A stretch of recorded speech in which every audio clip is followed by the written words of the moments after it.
Yeah. देखिए, छद्म धर्मनिरपेक्षता के छल छत्रपों द्वारा हर संवैधानिक और समावेशी सुधार पर सांप्रदायिक प्रहार करने का जो रिवाज और मिजाज बना है,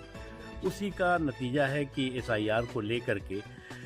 कुछ लोग जो है वो पूरे देश में भय और भ्रम का भंवर जाल फैलाने में लगे हुए हैं। मैंने आज जो एसआईआर का जो कार्यक्रम हुआ, उसमें मैंने सभी, जिसमें बड़ी संख्या में मुसलमान समाज के लोग थे, मैंने स्पष्ट तौर से कहा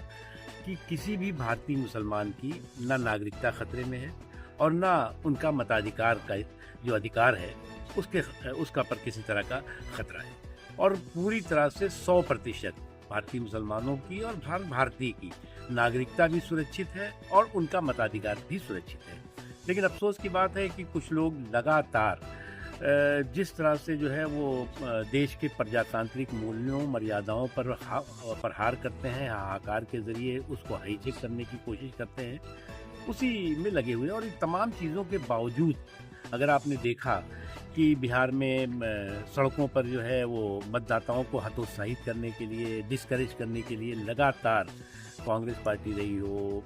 या जो है वो आरजेडी के लोग रहे हों या और भी लोग रहे हों, वो लगातार जो है वो कहते रहे कि साहब वोट चोरी हो जाएगी।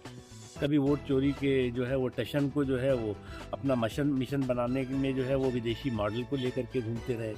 और वो विदेशी मॉडल का जो है वो जो पिटी बट कथा पर जो है वो पाखंडी प्रोग्राम था, वो भी जो है वो टाई फिश हो गया। और लोगों ने जिस तरह से जो है वो बम्पर वोटिंग की,